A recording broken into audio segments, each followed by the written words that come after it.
Welcome to the Business Talk podcast. I'm your host Deepak. Today we are fortunate and delighted to have Dr. Michael Watkins on our podcast channel Business Talk. Professor Michael Watkins serves as a professor of leadership and organizational change at the International Institute for Management Development IMD in Switzerland. Over the past 2 decades, he has helped leaders navigate new roles, building effective teams, and drive transformation. In 2023, he was inducted into the Thinkers 50 Management Hall of Fame for his outstanding contributions to management thought leadership. His best-selling book, The First 90 Days, is widely regarded as the definitive guide for leaders in transition, selling over 1.5 million copies and translated into 23 languages. The Economist called it the Onboarding Bible, cementing its place as an essential leadership resource. Professor Watkins has authored 15 books on leadership and negotiation, along with hundreds of articles for leading business journals. His work is featured in the Harvard Business Review's HBR Guides and 10 must-read series on leadership, teams, strategic initiatives, and new managers. Notably, his article, The Future of Team Leadership is Multimodal, co-authored with Robert Hugiberg, was the most read piece of 2021 in MIT Sloan Management Review. Originally from Canada, Professor Watkins studied electrical engineering at the University of Waterloo and pursued business and law at Western University before earning a PhD in decision sciences from Harvard University. In this episode, Professor Michael Watkins will explore the themes of his widely acclaimed book, The 6 Disciplines of Strategic Thinking, Leading Your Organizations into the Future, with our audience. Professor Michael Watkins, it's an absolute privilege and pleasure to welcome you to the podcast. We are thrilled to have you join us. Deepak, I'm absolutely delighted to be able to spend some time with you, and thank you for inviting me. Professor, can you explain the 6 disciplines of strategic thinking you outline in your book, and how did you develop this framework? Sure. So maybe I'll just step back a little bit, Deepak, if it's okay, before I get into the 6 disciplines, which is sort of why did I start doing research on this subject, and what's the foundation, I guess, of the work, if that's okay. And basically, I think that given the turbulence we are seeing in the world today, strategic thinking has never been more important than it is right now, right? And there's a little bit of a funny, not paradox isn't the right word, right? But we're actually in a time when it's much more difficult to create strategies that last, right? To do sort of strategic planning and execution has become very, very, very challenging. And I think I see a lot of the CEOs I work with working on much shorter time frames for planning for their organizations than they used to, right? It's typically 3 years now, maybe a little more. But at the same time that strategic planning has become, more difficult, strategic thinking has become more important, right? Because the ability to sense and respond to what's going on as the environment changes, I think has never been more important than it is right now. And so that was some of the reason why I got doing the research on this subject. As you know, I coach people taking new roles at senior levels. And as a result, as working with them through the first 90 days, I kind of get to sit on their shoulders and watch what they're doing, right? And what's going on. And, I was struck by the reality that some of them are just outstanding strategic thinkers. And others are, they're okay, right? But and for the ones that are okay, in general, they found good people who are good strategic thinkers to work with, which is a whole separate subject, right? Of how do you build a strategic thinking team, which I hope we'll get a chance to talk about. And so this got me interested, right? This is how I get interested in subjects. I noticed something, I think, oh, that's interesting. And so, I began to dig into what is strategic thinking, and I started reading about what was out there. About the subject, and was surprised how little really, really good stuff there was about the subject. Lots about strategy, right? Lots about planning. Lots of great frameworks for thinking about strategy. Starting with Michael Porter's 5 Forces, through Blue Ocean, through Hambrick. There's lots of good frameworks that leaders can use to develop strategy, but surprisingly little on the thinking part. You know, lots on the strategy, not so much on the thinking, and that got me kind of interested. And then I also noticed that there really wasn't a very good definition of what strategic thinking is. And you know well, given the work you do, that you can't hope to assess a capability or develop a capability if you don't understand and have a good sense and definition of what it is you're looking at, right? And I think, maybe you, but many people in their lives as leaders are told you need to work on your strategic thinking. And it's kind of like, what are you trying to tell me exactly, right? How should I be, working with that? And are you just telling me that I'm not going to get promoted? What's this code for, right? And so that interested me, right? The lack of a good definition of what strategic thinking is really interested me. And so I started doing interviews, right? Which is how I do research. I interview people, senior leaders, HR people, learning and development people. And the first question that I asked them was, what is strategic thinking? And, in 8 cases out of 10, their eyes would kind of defocus a little and they're like, and they'd come back with something like, I know it when I see it, which again is not terribly helpful, Deepak, right? It doesn't give us much. Now, they often went deeper and they had more insight. They'd say it's about strategic foresight or the ability to vision or seeing around corners or connecting the dots. They had more insight, but they didn't have, kind of the quick, concise, precise definition of what it is we're talking about. And that sort of got me interested. So that's sort of how I got going with this. Does that resonate for you? The Yeah. thinking about first of all thinking about what is it that we need to figure out? Yes, right, Professor. Yeah, very good. Yeah. Professor, why do you believe strategic thinking is more crucial than ever in today's constantly changing business environment? So that gets to some of what we're seeing in the world today. Yeah. And I sometimes say to folks, I don't know how we got so lucky to live in perhaps among the most dynamic and challenging times in the history of humanity. But here we are, right? I didn't think I'd, live to see the times that we have, and it's technology. I'm very interested, as I know in AI, as many people are, and I'm writing about it. But just the implications of AI alone for the future of work, for business, for society, for economies is just enormous, right? And it's moving so quickly, yeah. And then you add on top of that climate, right? We're seeing more and more climate issues impacting business. There's a lot of political turbulence going on. There's tensions between the great powers that we haven't seen, for a long time. And all of these things are happening at the same time, Deepak, right? They're all coming together in this crazy moment we're living in, yeah.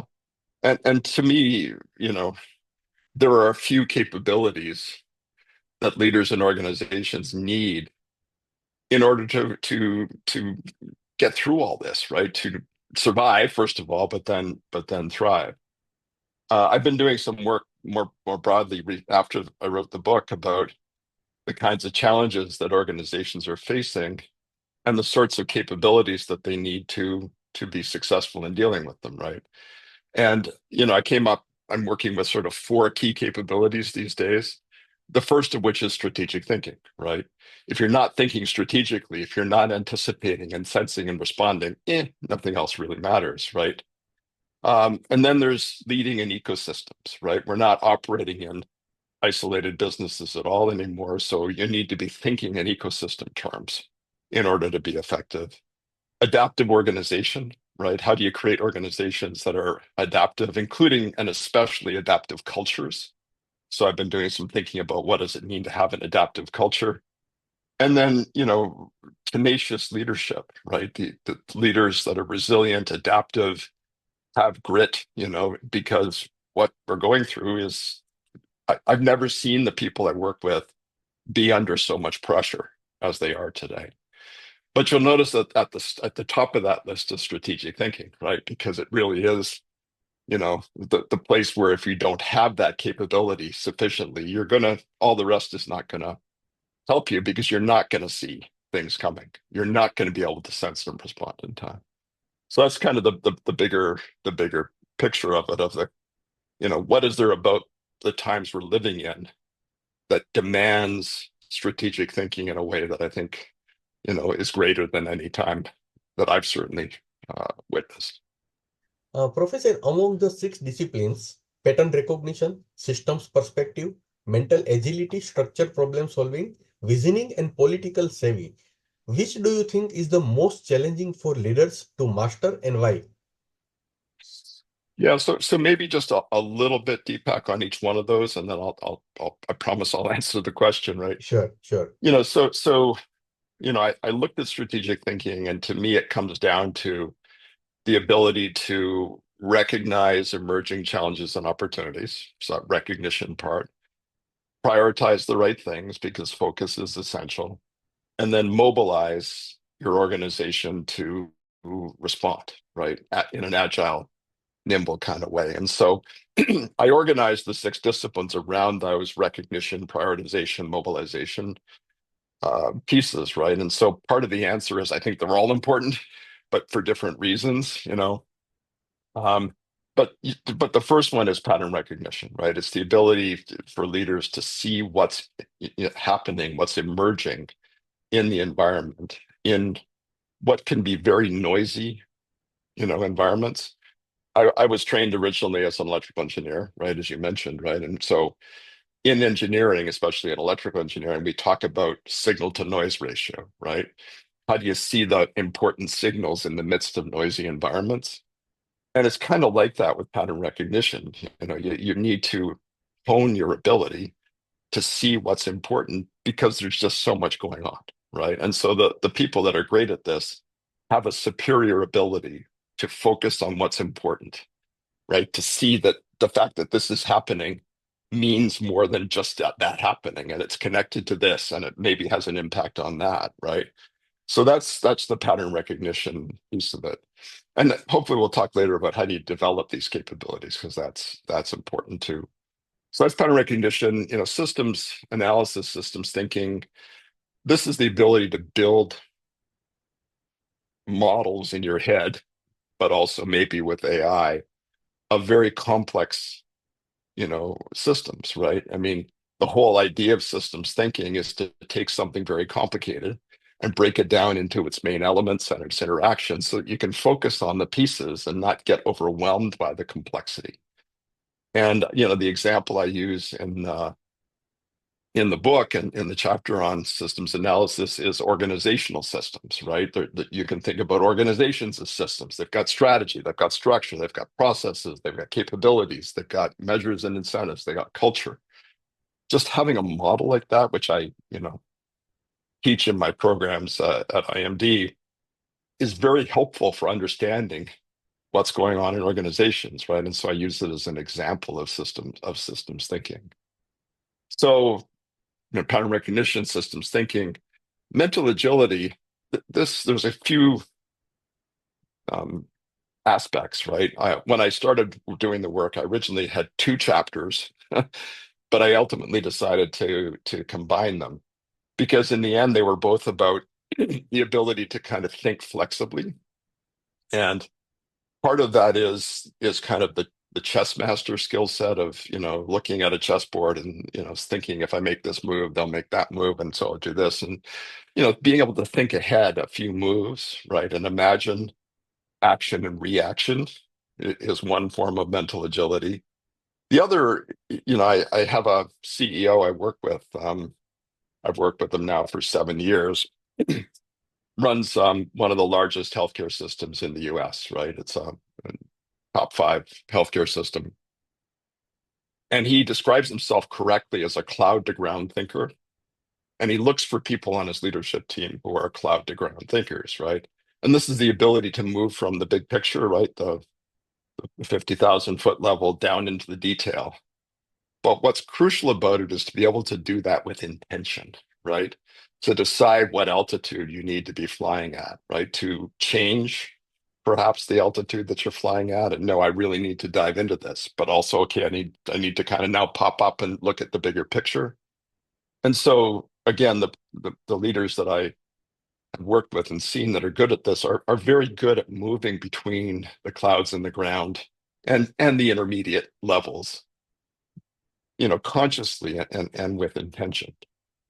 And more recently, I've been doing some work. I published an article recently about perspective shifting, right? The ability of great strategic thinkers to shift perspectives, right? Between now and the future, the inside of the organization, the outside, right? The big picture, the detail, right? Our perspective, your perspective, right? So there's something I think quite deep that's about that capacity that some people seem to have more of to move between different perspectives, right? And that's really, sorry, the binding theme, if you will, around what mental agility is.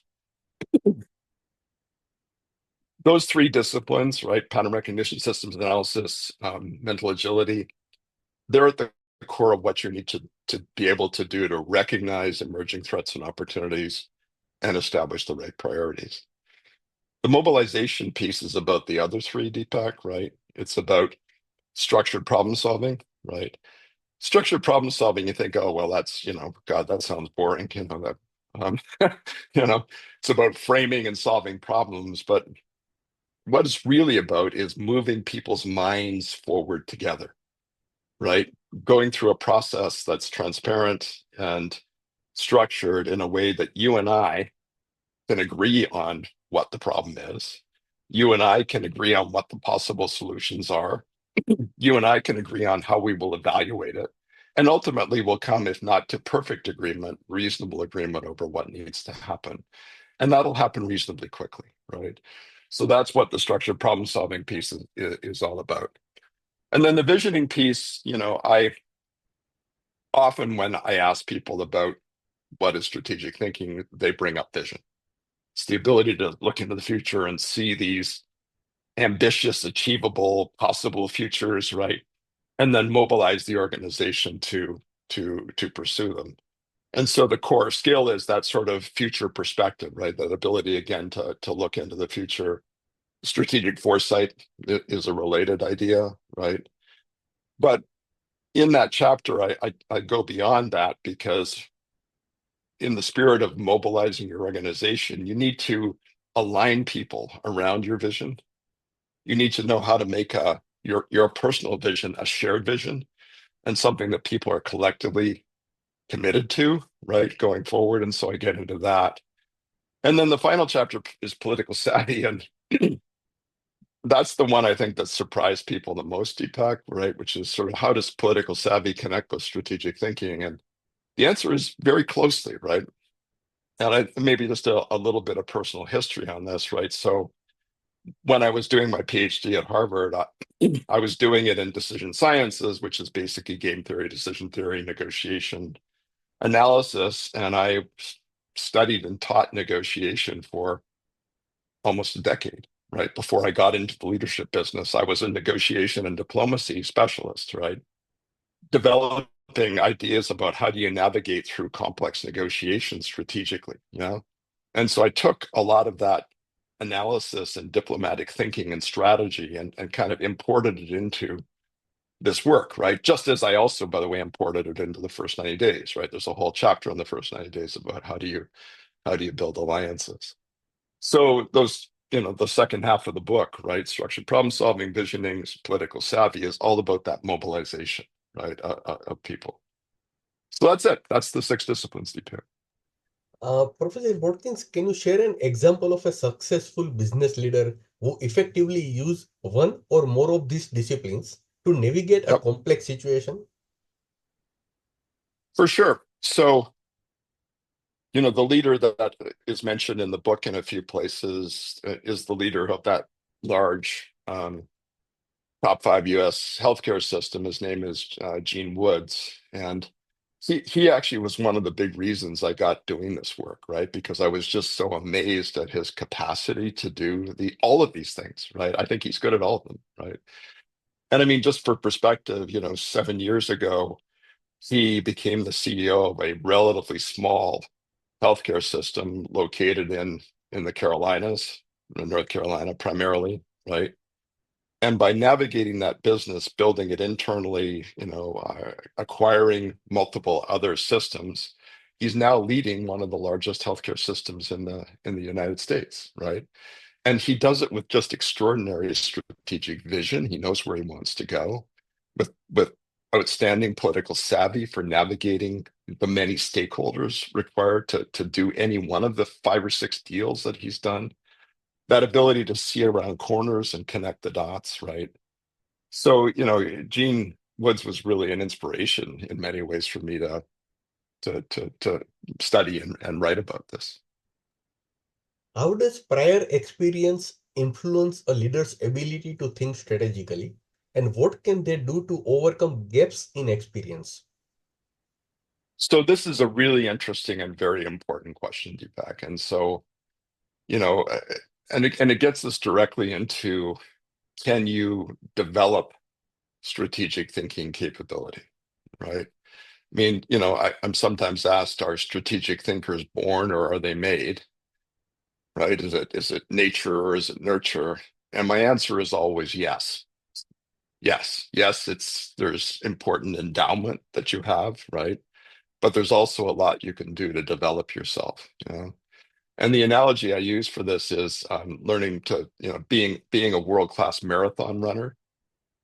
I will never be a world-class marathon runner. Even in my prime, I never would have been a marathon runner. I just don't have the body for it. I don't have the lungs, I don't have the muscles, I don't have the frame, I don't have the endowment necessary to be a great marathon runner, right? But even potentially great marathon runners need to train really hard in order to become world class. And if I had been willing to do the training, I probably could have run a marathon, right? Not necessarily incredibly quickly, but I could have run a marathon, right? And so I use that example just to illustrate that, there's not much you and I can do about the genetic cards we're dealt, right? It's an endowment, it's our personality, it's our IQ, it's our EQ, and I tell people, don't worry about it, right? Don't fret about it. You have what you have. What's more important is what you do with it and how you develop that set of capabilities, right? So that this is really a critical point of view about this. And I think then it gets to your question directly about experience, right? Because I think about the process of developing strategic thinking capability as being about the right mixture of experience and mental exercise. And the experience part, which you're pointing to, I'll back up. When I work with leaders to develop their strategic thinking capability, one of the key elements of that is curating the right set of experiences for them to have. Example, right? They need to develop their pattern recognition ability. So they need to spend some time immersed in a market, right? Really studying customers and understanding, the dynamics of that market, right? So that they can see important patterns. Working with someone who is a great strategic thinker and understands those dynamics, right? And so that's the kind of curation of experience. I'd be saying to you, Deepak, we're going to do this and this and this to help you build up that capability, right? You're going to work with this great strategic thinking leader to see how they do things. We're going to immerse you in this market for a while so you really understand the dynamics of the market.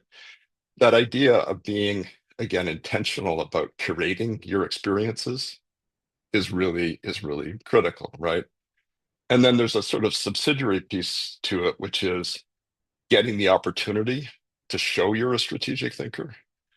And I think, so a colleague and I wrote an article separate from the book about how to communicate like you're a strategic thinker, right? Because if you don't, if people don't see that you have the capacity, they're unlikely to give you the opportunity, right? So understanding what it means, when you're in a conversation to be communicating, about things like, if we think about where this is likely to go, that would be an example of a statement, right? That someone would say, and it would signal to people that they're capable of thinking about strategic thinking, right? Or if we think ahead to how our competitors are going to respond, right?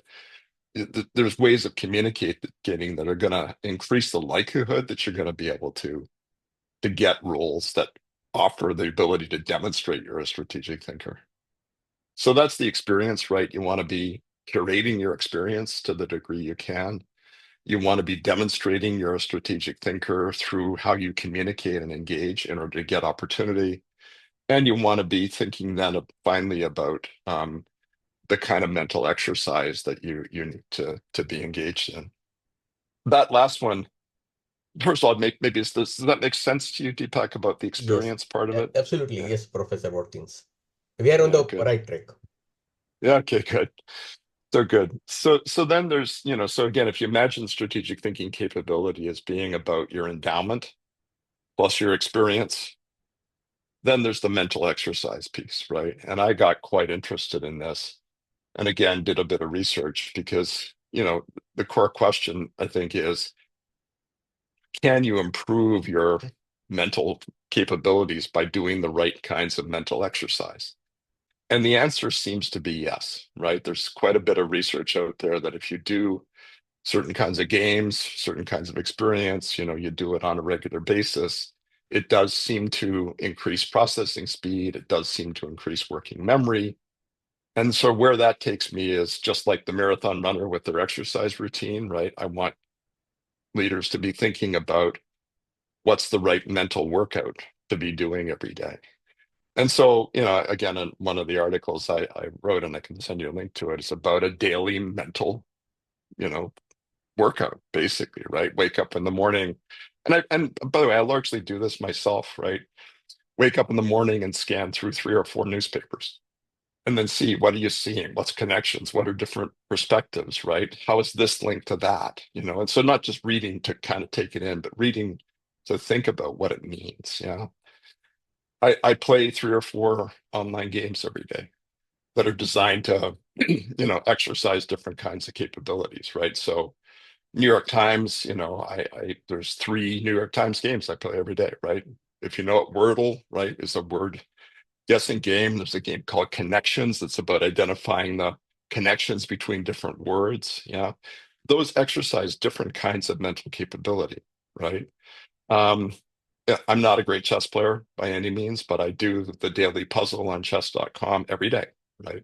Because I think just the discipline, right, of thinking through move and counter move, trying to see what's important on a board, that's a really good thing to be doing.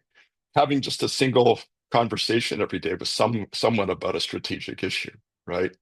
So, and if you do this consistently, Deepak, I believe, and the research suggests that I'm right, you're going to build up your capability to be a better strategic thinker. So that's the net, right? Is don't worry about your endowment. It is what it is. Focus on getting better, right? Do it through the experience and curation and communication so that you get the opportunities. And then just commit yourself to that 30 minutes of mental exercise every day, just like you would, your physical workout. It's just as important.